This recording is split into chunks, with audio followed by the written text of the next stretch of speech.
In the name of God, Father, Son, and Holy Spirit. Amen. Please be seated.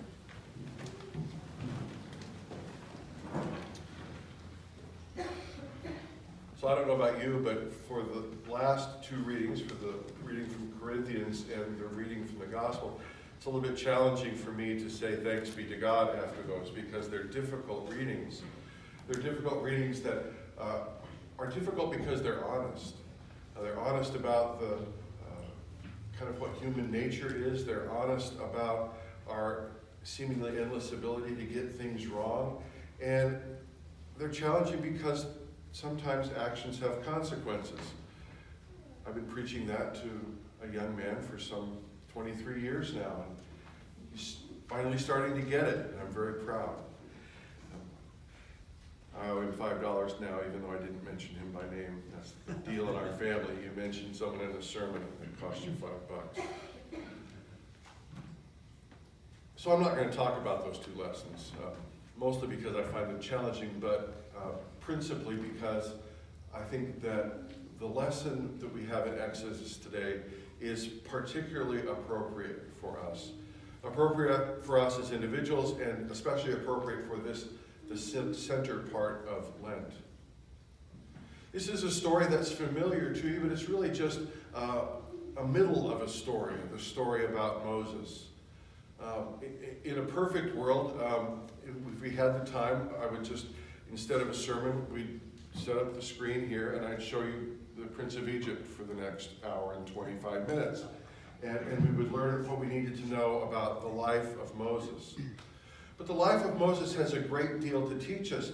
One, because Moses was a great prophet, but also because Moses was, as we are, a person with feet of clay.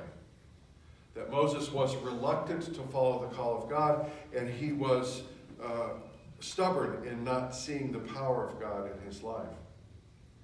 You remember the beginning for Moses? Moses is saved by the actions of the Hebrew women who stashed him away, and in order to save his life, gave him over to the people who held them in captivity. It's a bold action on behalf of Moses' mother and his sister, to turn him over, to give him a chance at life. And it shows to us, I think, that so much of what happens in our lives comes by the sacrifice of other people, so much of the good that happens in our lives. And Moses' story, I'm sure, is familiar too. He rises in the ranks, becomes the Prince of Egypt, and something happens to him. Something snaps when he sees Egyptian who is abusing an Israelite or a Hebrew, and he just snaps. And rather than going to the aid of the Egyptian, in whose company he has been raised, he kills the Egyptian and buries him in the sand, saving the Hebrew person. He somehow has found his identity in the midst of rage. And somebody, and so he goes on the run. I mean, it's a great story. It would make for a great crime drama, right? A cop snaps, kills other cop, then goes on the lam into the wilderness. But then something happens to him. He does all he can to distance himself from his past.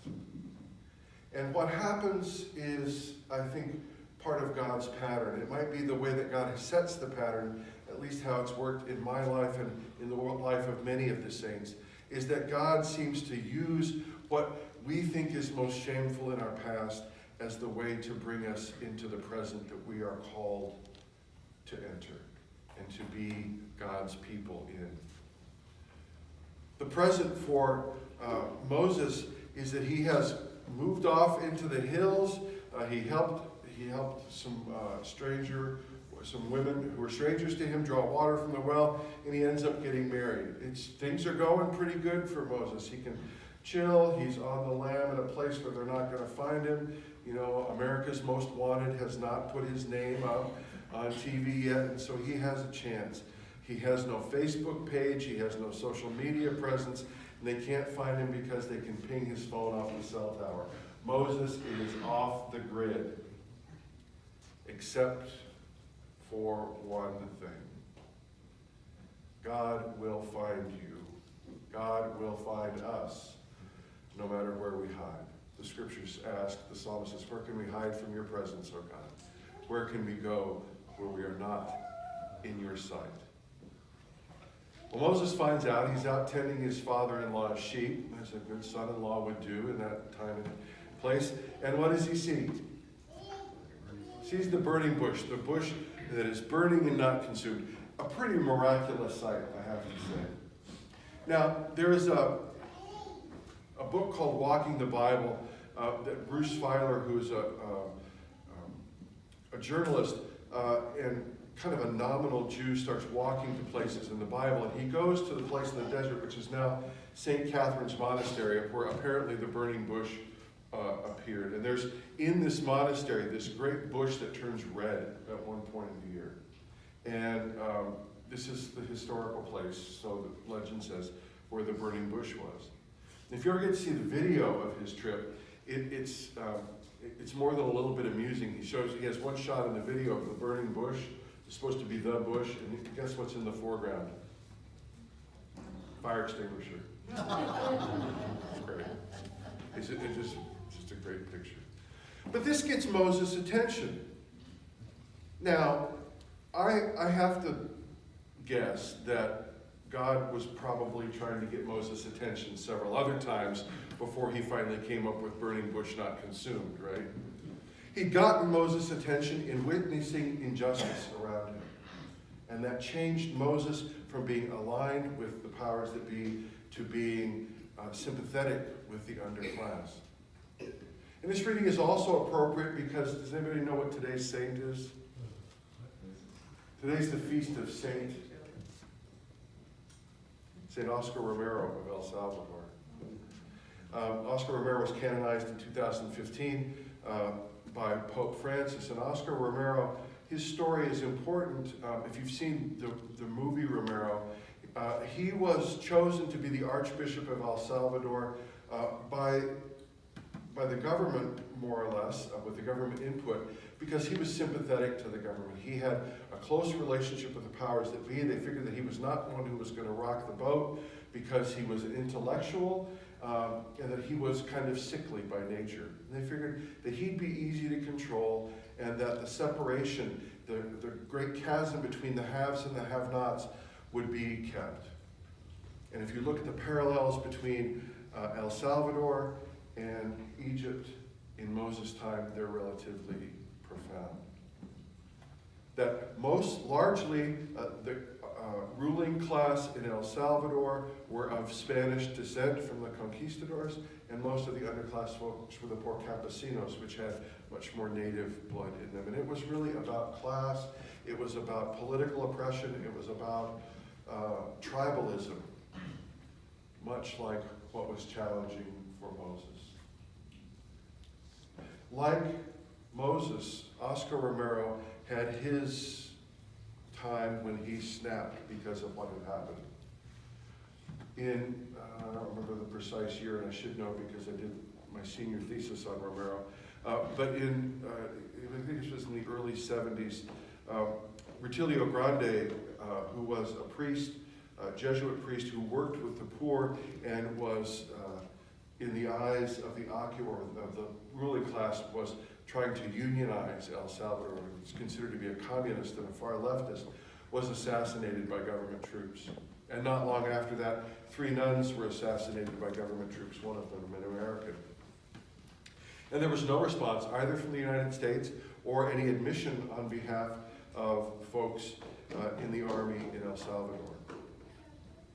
And it was in that moment that this kind of Casper milquetoast fella who'd become archbishop had a conversion, a radical conversion that helped him to understand that it was not simply people that were being persecuted in his presence, but it was the church itself that was under attack.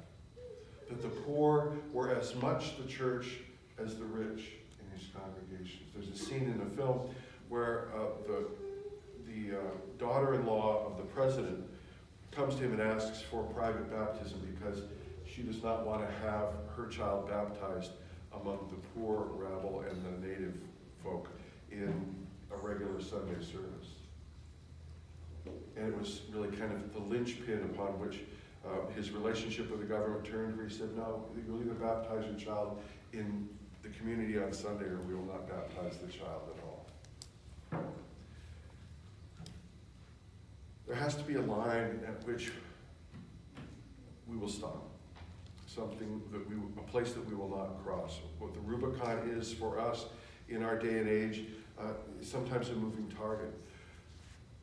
But what grew out of Romero's experience and what Moses' life and his prophetic example sets for us is how we deal with people who have been oppressed. That God is on the side of the oppressed, and that the church is bound to stand up for that. Now we get further examples of the humanity of Moses as the text goes on. This is the third chapter, and moving into chapters 3 and 4. Does anybody know what Moses' response to God's call that we ended up here in verse 15 was? You get a little hint of it in Moses' last two quotes in this text. What does he start to do? So God says, well, you're going to go and you're going to bring the people out of Egypt. I'm going to do this because I am God. I am is also God's name. He says, who am I that I should go to Pharaoh? Well, I'm starting to make excuses, right? He goes on to make 5 excuses why he's not a good choice, right? Even though God, the God of Israel, the God of Abraham, Isaac, and Jacob, which is repeated 3 different times, the specific God that has relationships with specific people, has come to him and asked him to do something specific. And what does he do in response? I would, but I got to go to Lowe's after church.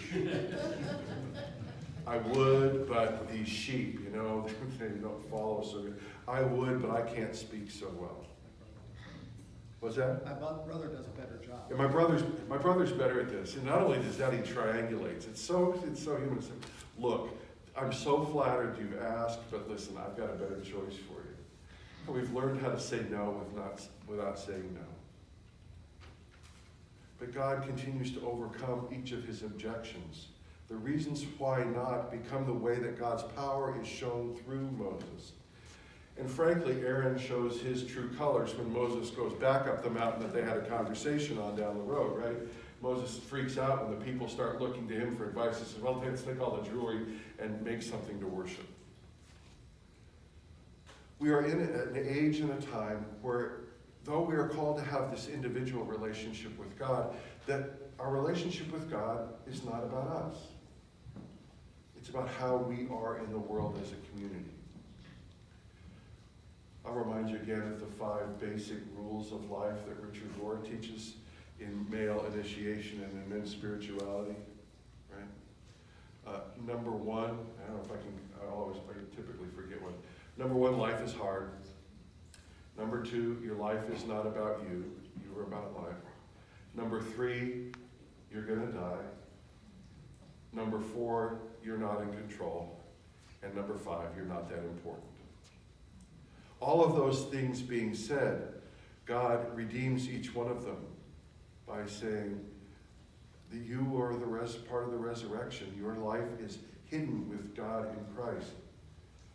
That even though you're not that important, your name is written in the book of heaven. Even though your life is not about you, you are about the life of God in the world. Even though life is hard, in Matthew, Jesus said, take my yoke upon you and learn from me, for my yoke is easy and my burden is light. That we have all of these paradoxes that lead us closer and closer into an intimate relationship with a God who longs to garner our attention and who ultimately gets us to a place where we feel comfortable taking off our feet because we know that we are in the presence of the holy, and that we can go confidently into an uncertain future because we know that God, Emmanuel, is with us. So as we, dear people of faith, move into the uncertainty of our future, I invite us all to remember that every time we gather in this space, we are on holy ground. Every time we meet someone who is disadvantaged and on the margins of society, we are on holy ground. And everything that we do and everything that we say has an impact on people, whether we think we say it eloquently or not, whether we think we are the right person or not. We are the people that God has in this place and at this time. So go forward in faith, knowing that God has called you by name, called you to be a prophet in the sense of that you are called to proclaim the love of God, the mercy of God, and the hope of God to a broken world. In Jesus' name. Amen. Amen.